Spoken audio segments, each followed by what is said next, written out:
Hello and welcome to Secrets of Organ Playing podcast.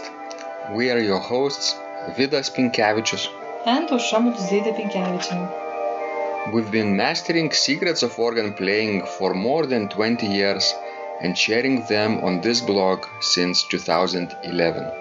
On this show, which we create from our home in Vilnius, Lithuania, we strive to help you grow in every area of organ playing, including practice, technique, repertoire, sight reading, hymn playing, improvisation, composition, music theory, harmony, and many others.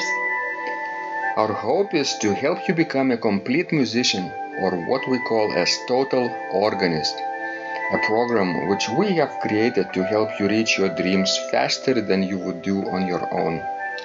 If you are new here, we invite you to subscribe to receive free updates of this blog at organduo.lt. By subscribing, you will also receive free video how to master any organ composition and 10-day organ playing mini course. And now let's go to the podcast for today.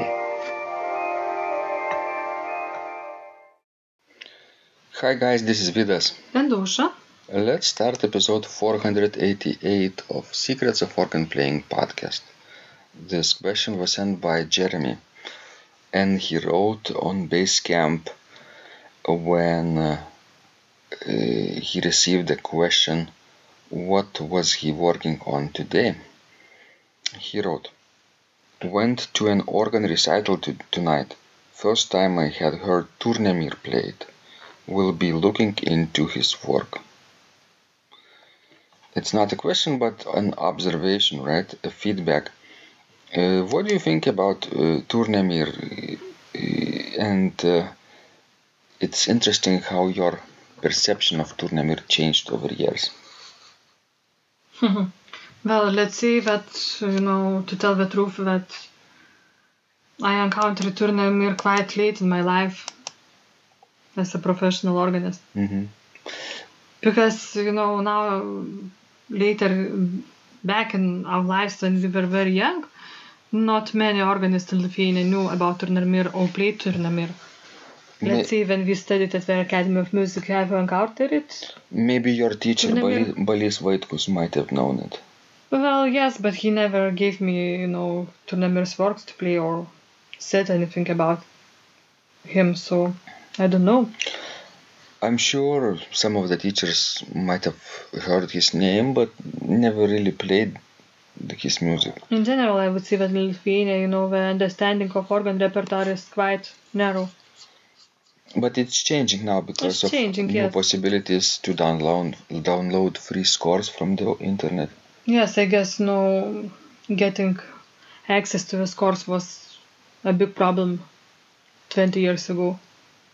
But no, it's not now. So, do you think people in Lithuania are more downloading free scores or sometimes buying them? Well, I think free downloading.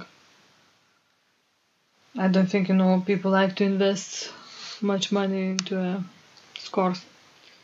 We don't understand the importance of supporting,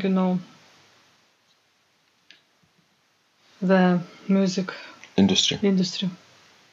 Publishers. And too bad. This is just too bad. Alright. I think I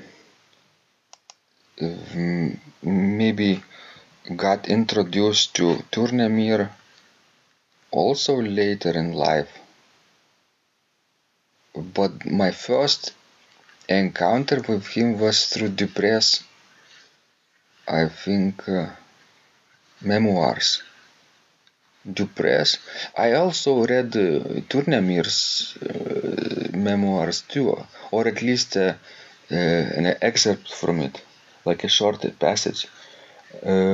So I remember Tournemire being a very great proponent of organ improvisation and saying that an organist who cannot improvise is only a half organist. And that really hurt me. So I started to improvise. So I guess 99% of Lithuanian organists are not really organists because we can't improvise. According to Tournemire. Yeah. I guess, it's a great French tradition of improvisation. But we were raised in a different environment, because somehow in Lithuania improvisation thing was always associated with jazz, and jazz was associated with United States of America, and it was an ultimate evil, in the Soviet times. So basically, while being professional musician, you didn't get much chance to learn how to improvise unless you would do it on your own. And even in that case, it would be more like a jazz improvisation, not like classical improvisation. Do you think jazz was illegal in Soviet Union? Well, I will not speculate about it because I'm not sure, but of course it wasn't supported. Jazz musicians had a much harder time to get attention from concert organizers. And since church music wasn't developing during the Soviet era, so that you could not learn the organ improvisation as well. Even now, I don't think anybody is teaching it seriously. Yeah, just from time to time they have courses, but maybe with time something will change. Of course, now people are not limited to physical courses that they take in Academy of Music. They can do self-study from textbooks, from videos, studying masterworks of other composers, taking as a model, sight reading. That's how I learned. And I'm still learning, and the learning process never finishes, and I hope to improve too. So what do you think now about Tournemire's music? Do you find it, very improvisatory in itself or not? Yeah, at first it was very difficult to understand what's going on, because it was so spontaneous, so free and rhapsodic in nature, and it seemed like besides those Gregorian chant melodies which you could see on the page, anything else was written sort of a little bit by chance. To me at that time, I thought so. And then I understood one thing about genius, that it's very difficult to analyze genius work. Sometimes simple music is genius too, like simplicity. In Mozart music, you could feel the genius like that, in simplicity, elegant, poetic simplicity. But sometimes it takes genius to analyze work which is very spontaneous and hard to predict what's going on. So I think Tournemire is like that. So do you think his music is easily comprehended to amateurs? No.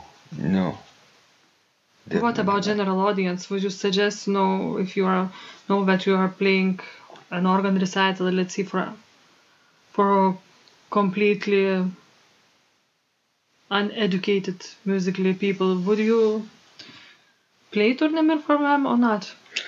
It would be the same rule as with any modern composition, modern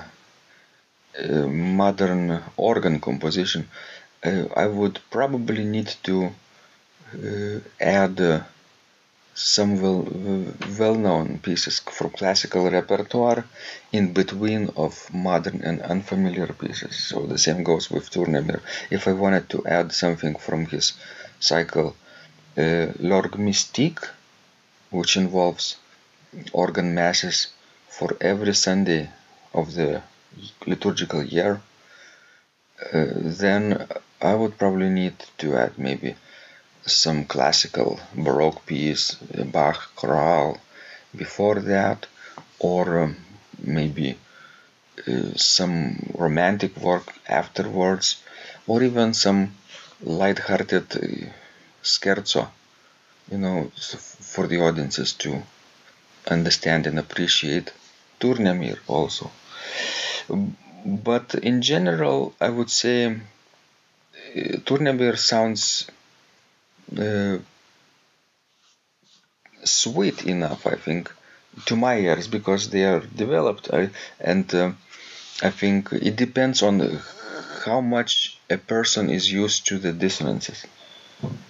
And we can surely find many more composers in French tradition who created more dissonant music than Tournemire. Definitely. Viern's later symphonies are more dissonant than Tournemire's, I would think. But it doesn't mean that dissonant music cannot be played and appreciated. Yeah. Agree? Yes, I agree with that. Although, when talking about Vierne, I think it's easier to understand him easier than Tournemire because he has clear forms. Because in terms of compositional structure, his pieces are, very well shaped.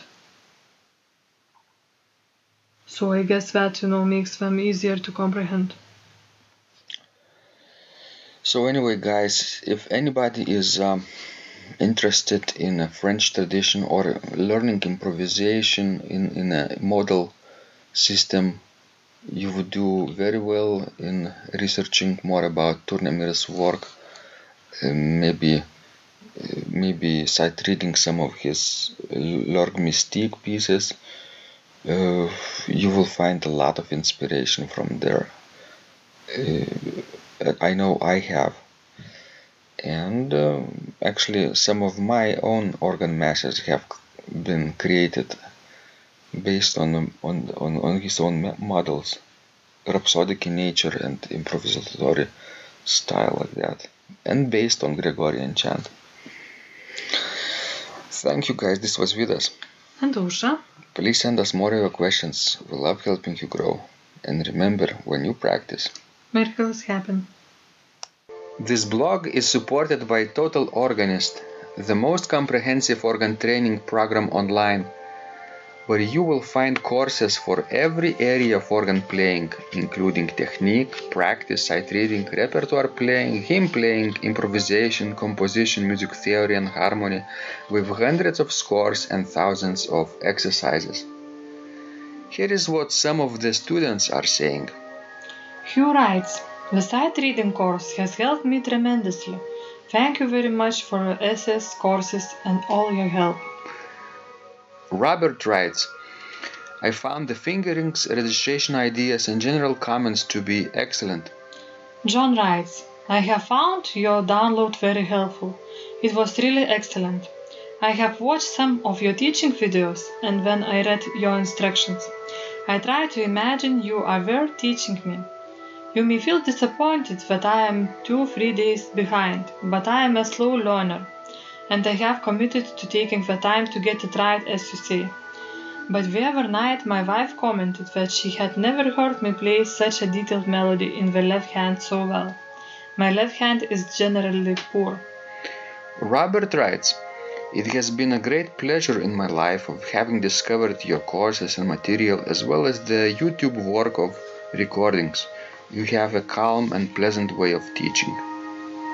Ron writes, "Hi Vidas and Usha, thank you guys. What a wonderful response to my email note to you.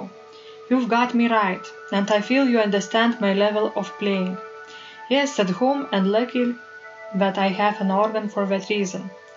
I am paying attention to this, and I am going to try this haha no longer secret model. Yes, and I love Cesar Frank too. What is very nice about your blog podcast is that Usha and Vidas are like a Socratic dialogue, and by bouncing things off of each other, so much more information comes out and is expressed. Your comments contain a wealth of information and understanding. I really appreciate this. It is very inspiring and will keep us moving forward." Would you like to receive the same or even better results that our students are getting? If so, join them at organduo.lt/total-organist. And of course, you will get the first month free too. You can cancel anytime.